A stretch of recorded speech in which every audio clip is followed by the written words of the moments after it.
1977 की बात है। दोपहर का समय था। पटना के इंडिया कॉफी हाउस में रोज की तरह ही भीड़ थी। अलग अलग कोने में बैठे लोग तरह तरह की बहसों में मशगूल थे। एक कोने में दो दोस्त भी बैठे थे। उनमें से एक अभी अभी विधायक का चुनाव हारा था। बहस आगे बढ़ती है। वह नौजवान लगभग गुस्साते हुए मेज पर मुक्का मारता है और ऐलान करते हुए कहता है, देखना, एक दिन मैं बिहार का मुख्यमंत्री बनूंगा। मैं सत्ता हासिल करूंगा, चाहे कुछ भी करना पड़े, लेकिन सत्ता मिलने पर अच्छा काम करूंगा। 24 साल बाद 3 मार्च 2000 को वही नौजवान बिहार के राज्यपाल के सामने शपथ लेते हुए कहता है, मैं नीतीश कुमार, मैं बिहार राज्य के मुख्यमंत्री के रूप में अपने कर्तव्यों का श्रद्धापूर्वक और शुद्ध अंतःकरण से निर्वहन करूंगा।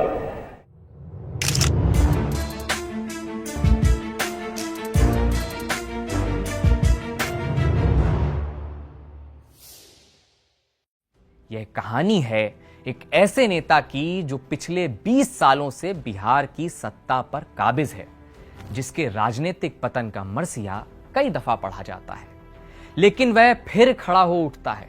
वह राजनीतिक करवट लेकर बड़े बड़े नेताओं को सकते में डाल देता है। यह कहानी ऐसे नेता की भी है जो अपने पहले 2 विधानसभा चुनाव हार जाता है और राजनीति से संन्यास लेने का मन बना लेता है। तभी अचानक क्या होता है कि वह नई पार्टी बनाता है और बिहार जीत लेता है। यह कहानी एक ऐसे नेता की भी है जिसके पिता तो कांग्रेसी थे, पर पिता को कांग्रेस पार्टी ने टिकट देने से इनकार कर दिया। पिता के अपमान का बदला लेने के लिए बेटे ने समाजवाद का रास्ता चुना। लोहिया का समाजवाद, जेपी का समाजवाद। यही नेता गुजरात के तत्कालिक मुख्यमंत्री और प्रधानमंत्री के दावेदार नरेंद्र मोदी के साथ बैठने से इनकार कर देता है।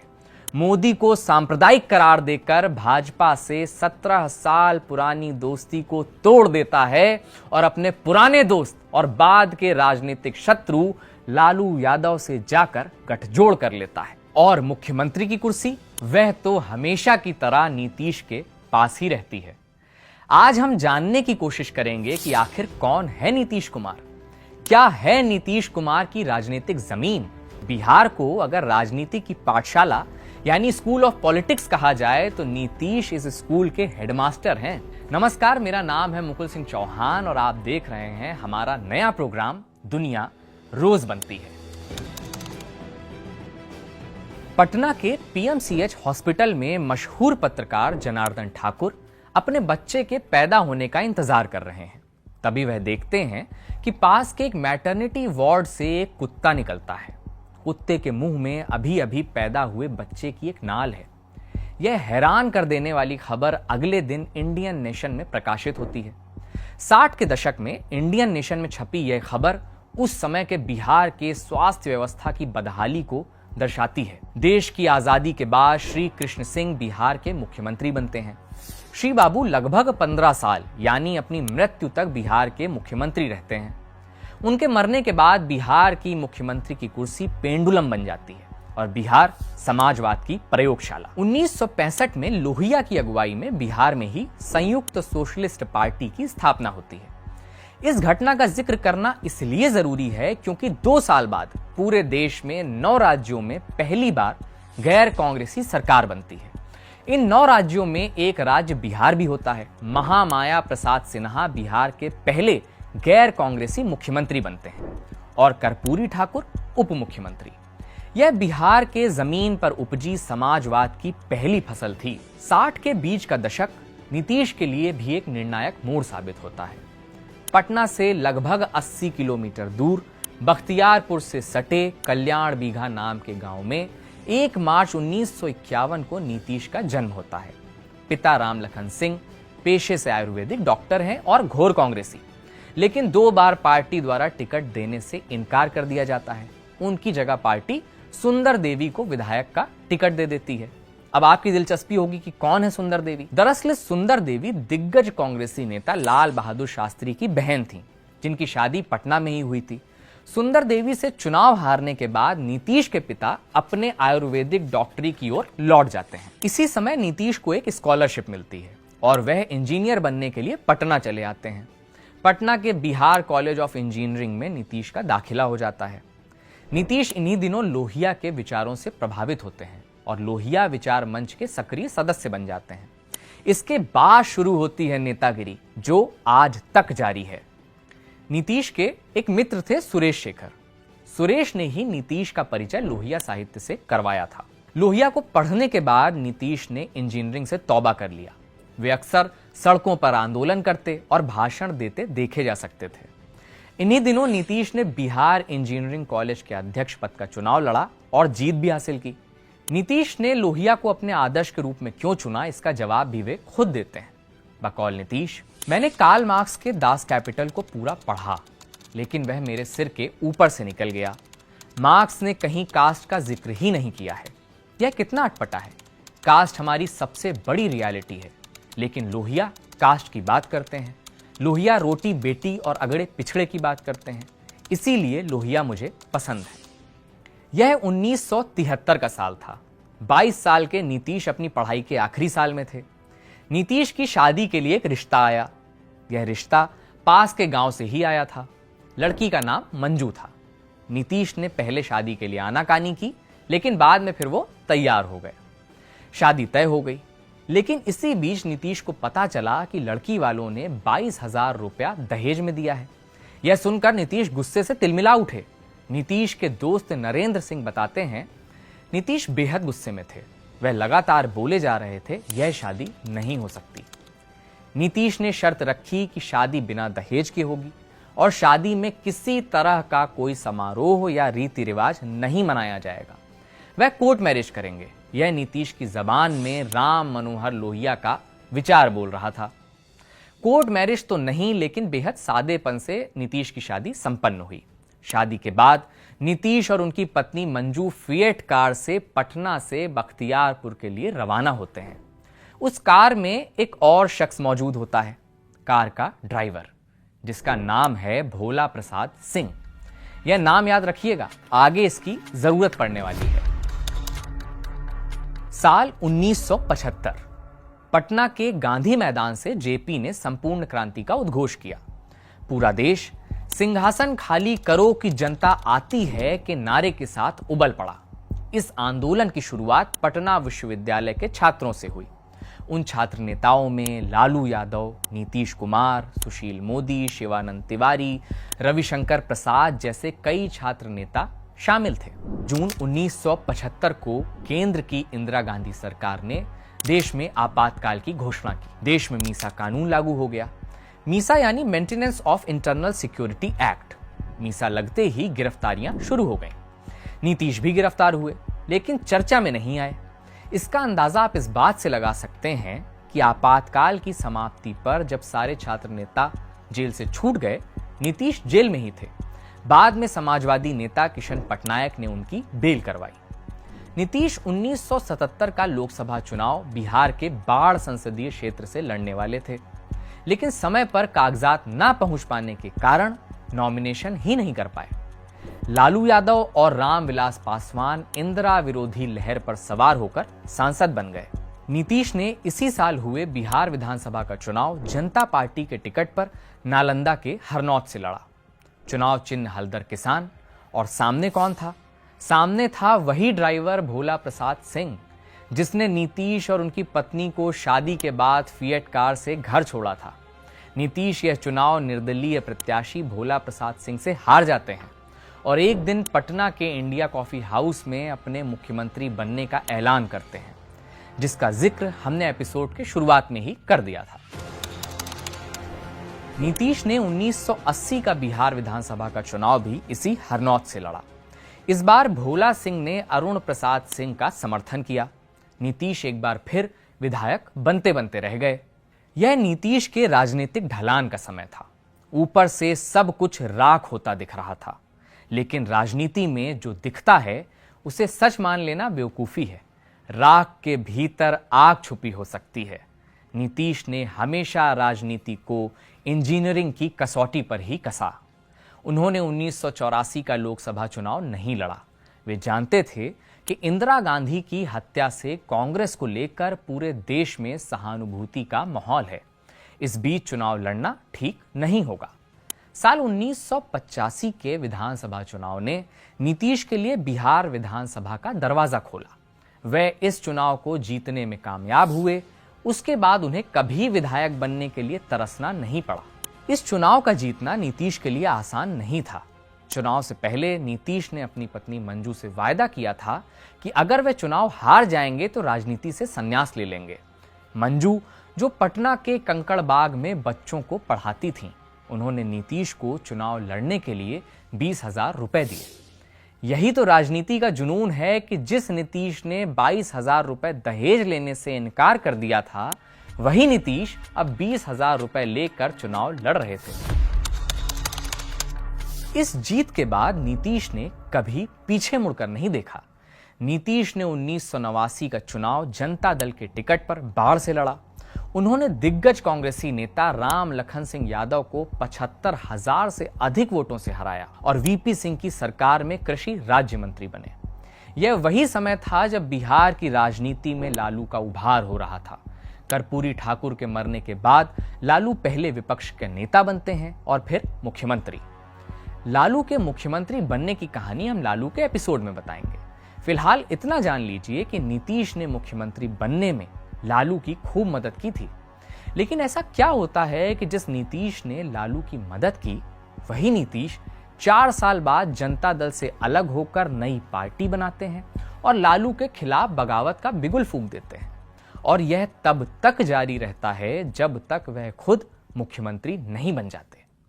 संकर्षण सिंह अपनी किताब बंधु बिहारी में लिखते हैं, सन 1992 के अंतिम महीनों की बात है। दिल्ली के बिहार भवन में एक शर्मनाक वाकया होता है। लालू मुख्यमंत्री की हैसियत से दिल्ली आए थे। नीतीश भी अपने गुट के कुछ नेताओं के साथ बिहार भवन में लालू से मिलने पहुंचे थे। नीतीश के गुट के नेता ललन सिंह, जो आज केंद्र सरकार में मंत्री हैं, और लालू के बीच किसी बात पर बहस होनी शुरू हो गई। बहस इतनी आगे बढ़ गई कि लालू गुस्से से चीखने लगे। लालू ने चीखते हुए ललन सिंह को कहा, निकल बाहर, बाहर निकल साला। लालू यहीं नहीं रुके। उन्होंने अपने सुरक्षा कर्मियों को आवाज लगाते हुए कहा, पकड़ के फेंको बाहर, ले जाओ घसीट के। नीतीश अपने साथियों के साथ वहां से चले गए। जाते हुए नीतीश एक ही बात बुदबुदा रहे थे, अब साथ चलना मुश्किल है। साल 1994 नीतीश के राजनीतिक जीवन के लिहाज से बेहद अहम साल साबित हुआ। बिहार में उस समय जनता दल की सरकार थी, जिसके मुखिया थे लालू यादव। 12 फरवरी 1994 पटना के गांधी मैदान में एक बड़ी रैली बुलाई गई। इस रैली के सूत्रधार वामपंथी नेता और कुर्मी जाति से ताल्लुक रखने वाले सतीश कुमार थे। उस समय बिहार की राजनीति में एक नैरेटिव बहुत तेजी से फैल रहा था कि लालू गैर यादव पिछड़ी जातियों को आरक्षण से बाहर करने वाले हैं। इससे कुर्मी समुदाय लालू से बेहद नाराज था, जिसकी वजह से गांधी मैदान में एक रैली बुलाई गई और नाम दिया गया कुर्मी चेतना रैली। पहले नीतीश इस रैली में जाना नहीं चाहते थे, लेकिन उनके दोस्त विजय कृष्ण ने उन्हें जबरदस्ती रैली में भेजा।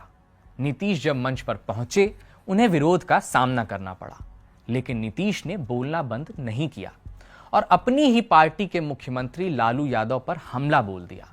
नीतीश कुमार ने गरजते हुए कहा, भीख नहीं, हिस्सेदारी चाहिए। जो सरकार हमारे हितों को नजरअंदाज करती है, वो सत्ता में नहीं रह सकती। 21 अप्रैल 1994 को जनता दल के 14 सांसदों ने मिलकर एक नई पार्टी बनाई, जिसका नाम रखा गया जनता दल जॉर्ज। यहां जॉर्ज का मतलब समाजवादी नेता जॉर्ज फर्नांडिस से था। जॉर्ज इस पार्टी के पुरोधा थे और नीतीश जैसे नेता करता धरता। 19 अक्टूबर 1994 को इस पार्टी का नाम बदलकर समता पार्टी कर दिया गया। नई पार्टी का गवाह बन रहा था पटना का गांधी मैदान। नीतीश मंच पर आते हैं और हुंकार लगाकर कहते हैं, यह विश्वासघाती सरकार है। इन लोगों ने किए गए वादों के साथ धोखा किया है। इसने जेपी और कर्पूरी ठाकुर के सपनों के साथ विश्वासघात किया है। समता पार्टी जलती हुई मशाल चुनाव चिन्ह के साथ 1995 के बिहार विधानसभा चुनाव में उतरी।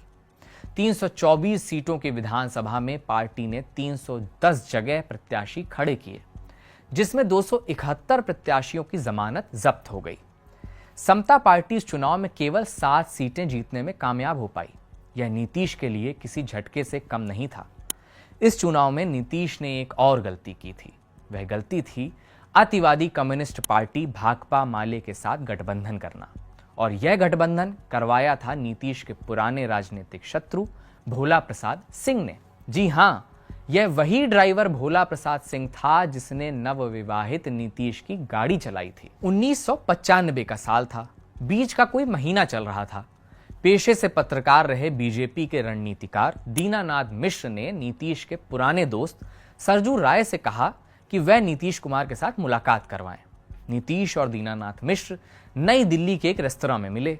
दोनों इस बात से सहमत थे कि लालू को बिहार की गद्दी से हटाना बेहद जरूरी है।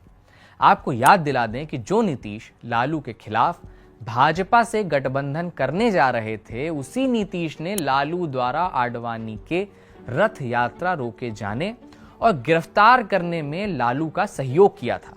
1996 का लोकसभा चुनाव समता पार्टी और बीजेपी ने साथ मिलकर लड़ा था। इस चुनाव में बीजेपी को 18 और समता पार्टी को 6 सीटें मिली। वहीं लालू की पार्टी 33 सीटों से घटकर 22 पर आ गई, मतलब गठबंधन काम कर गया था। 1998 के लोकसभा चुनाव में पार्टी की सीटें और बढ़ीं। इस चुनाव में एनडीए गठबंधन को बिहार की 54 में से 29 सीटों पर जीत हासिल हुई। अगले साल के मिड टर्म में हुए इलेक्शन में भी यह सिलसिला जारी रहा। साल 2000 बिहार में विधानसभा चुनाव के परिणाम आते हैं। एनडीए को 122 सीटें मिलती हैं और लालू के आरजेडी गठबंधन को 124। दिल्ली में अटल बिहारी के नेतृत्व में एनडीए की सरकार थी। राज्यपाल विनोद पांडे ने दिल्ली के आदेश का पालन किया और 3 मार्च 2000 को नीतीश कुमार को मुख्यमंत्री की शपथ दिला दी।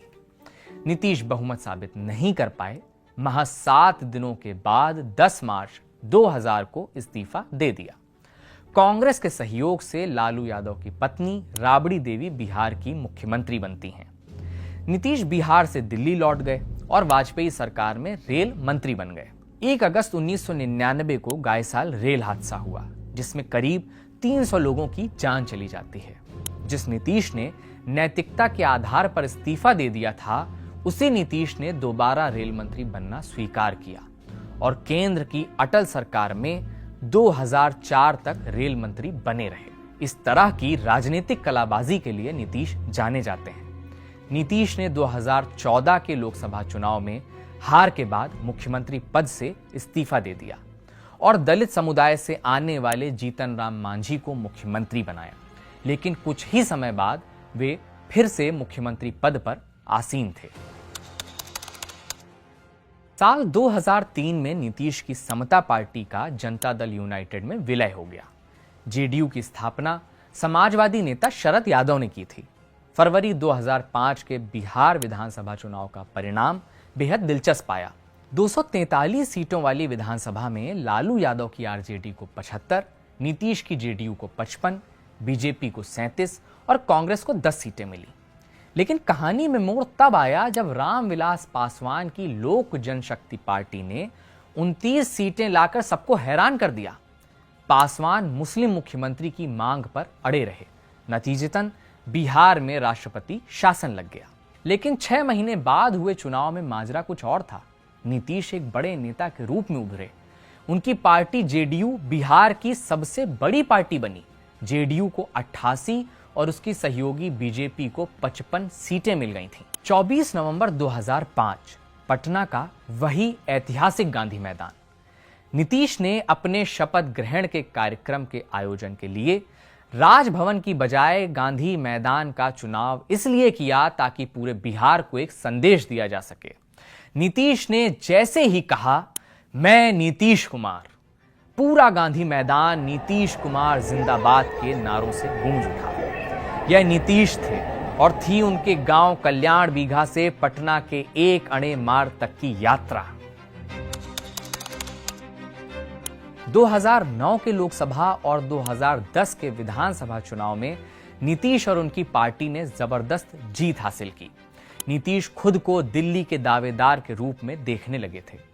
दिल्ली का दावेदार माने प्रधानमंत्री की कुर्सी।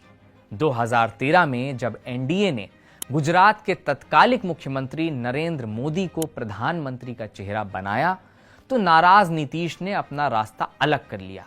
भाजपा और नीतीश की 17 साल पुरानी दोस्ती टूट गई और 2014 के मैदान में नीतीश वाम दलों के साथ कूद पड़े। नीतीश को मुंह की खानी पड़ी, केवल 2 सीट ही जीत पाए।